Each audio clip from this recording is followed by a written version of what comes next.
મિત્રો કેમ છો? મજામાં? આજે આપણે બનાવવાનું છે બેગન પનીર મસાલા રોલ.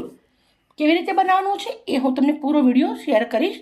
મેં પનીર લઈ લીધું છે, કેટલું વાપરીશ એ પણ બતાવીશ. 2 રીંગણા લીધા છે, મસ્ત મજાની તીખી ધાણાવાળી લીલી ચટણી બનાવી છે. ચટણી બનાવવા માટે મેં થોડું લસણ, આદું, લીલા મરચાં, દહીં અને ધાણા વાપર્યા છે, થોડું મીઠું. પછી આ મીઠું લીધું છે, હળદર લીધું છે અને સાથે લાલ મરચું લીધું છે, બધું ચપટી લીધું છે. પછી આ એક પેસ્ટ બનાવવાની છે આપણે, આદુનો ટુકડો છે, તીખા લવિંગિયા મરચાં, ચટપટી ડીશ બનાવવાની છે એટલે 4 નંગ એના ટુકડા કરી લીધા છે. સાથે મેં થોડું લસણ લીધું છે, લીલા ધાણા છે. બનાવવાની રીતે આપણે ચાલુ કરીએ. એકદમ ફેન્સી અને સાથે ટેસ્ટી ડીશ છે. મિત્રો અમારી વિડીયો મહેનત સારી લાગે તો પ્લીઝ એક લાઇક કરજો. ડીશ છે વિદેશી, પણ આપણે આપણી રીતે બનાવવાની છે. બનાવવાની રીતે આપણે ચાલુ કરીએ. સૌથી પહેલાં આપણે પનીરના ટુકડા કરવાના છે.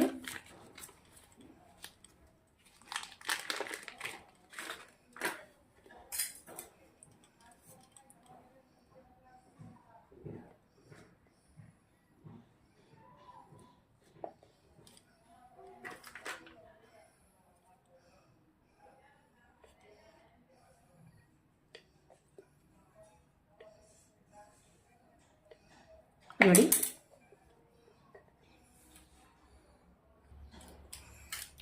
લસણ, તીખા મરચાં અને આદુ, લીલા ધાણા,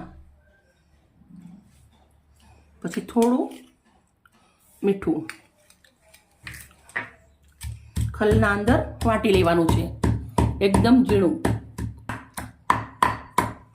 મસ્ત વાટી અને રેડી થઈ ગયું છે. આપણે આને એક વાટકીના અંદર નીકાળી દઈશું.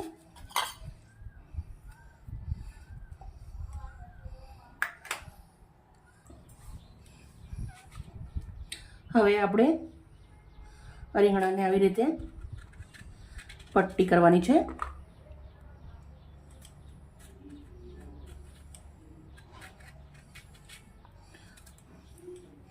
ના જાડી ના પતલી.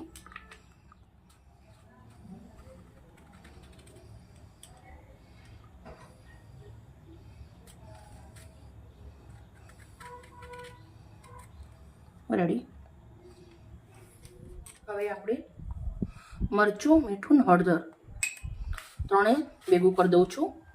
પછી આપણી આ પટ્ટી બનાવેલી છે એના ઉપર લગાવી દઉં છું આવી રીતે.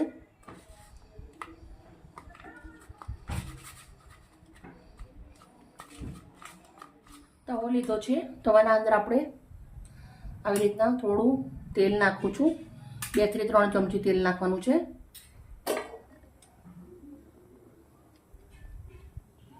ફેલાવી દઈશું. આપણી જે રીંગણાની પટ્ટી મસાલાવાળી કરી છે એ થોડી એવી આપણે શેકી લેવાની છે, વધારે થોડી જ.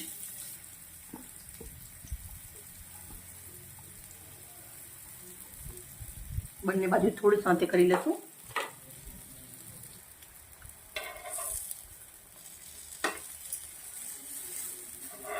આવડી પછી આપણે એને ઉલટાવી દેવાની છે.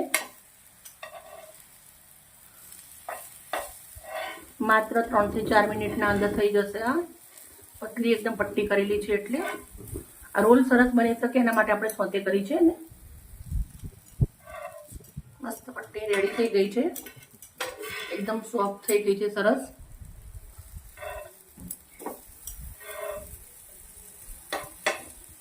રોલ બનાવીશું.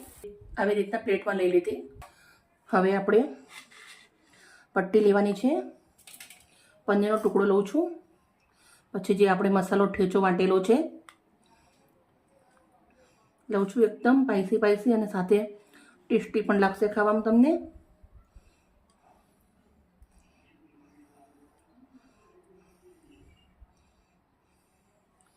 રેડી. પછી આપણે આવી રીતના રીંગણાના અંદર મૂકી છે. પછી પટ્ટીના અંદર આવી રીતે અમે રોલ બનાવવાનો છે. તમે જોઈ શકો છો મેં રોલ બનાવી દીધો છે. પછી આવી રીતના જે સ્ટીક આવે છે સળી એના વરાવી દેવાની છે. રેડી. બધા જ આપણે આવી રીતે બનાવી અને રેડી કરી દઈશું. હવે લાસ્ટ રહ્યું છે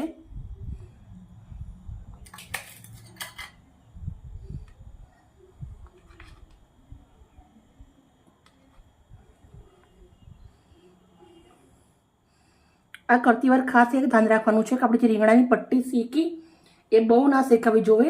એમાં બહુ શેકાશે તો પટ્ટી ભાગી જશે. આવી રીતના રેડી નહીં થાય. હવે આપણે એને સેલો ફ્રાય કરવાનું છે. મિત્રો, આ કુકિંગ કરવું એક મારો શોખ થઈ ગયો છે. મને બહુ જ ખાવું ગમે અને બનાવવું પણ બહુ જ ગમે. પણ હું જ્યારે 5 સ્ટાર હોટલમાં જાઉં અને એકદમ મોંઘી સારામાં સારી ડીશ મંગાવું અને જ્યારે જમું હું ત્યારે એનો અહેસાસ કરું કે બહુ જ સરસ છે એવું.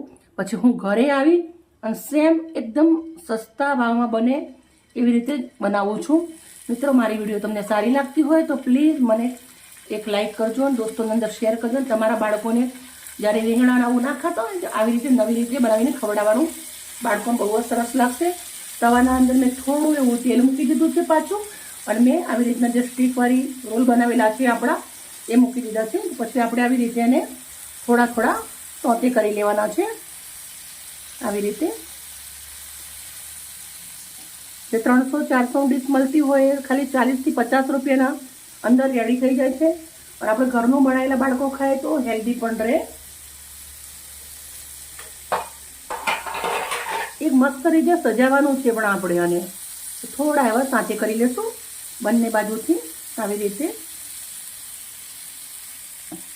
એકદમ ઝટપટ બની અને રેડી થઈ જાય છે.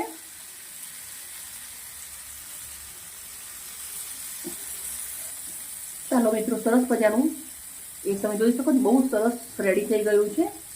હવે આપણે એને સર્વ કરી દેવાનું છે. તો ગેસને બંધ કરી દીધો છે. હવે આપણે પ્લેટિંગ કરી લેશું એની. જેટલું જમવાનું સારું બને પણ એના કરતાં જ્યારે સજાવો ત્યારે વધારે સારું લાગે. પ્લેટિંગ કરવા માટે આપણે એક પ્લેટ લીધી છે વ્હાઈટ કલરની. એના ઉપર આવી રીતના દાણાવાળી ચટણી મૂકું છું.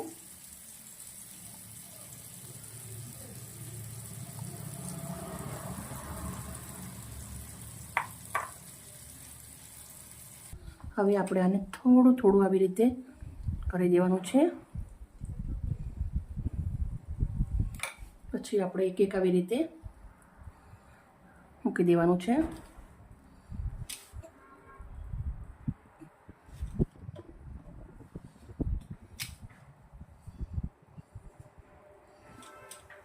લાગે છે ને મિત્રો એકદમ શાનદાર. આ હોટલનો કમાલ છે. હોટલવાળા સસ્તા ભાવમાં બનાવીને આવી રીતના સજાવીને આપણે મોંઘા ભાવમાં વેચે આપણને. આપણે ઘરે શીખી લઈએ. હોટલ કેમ જવું છે? હવે નથી જવું ને. આવી રીતે ઘરે બનાવવાનું છે આપણે.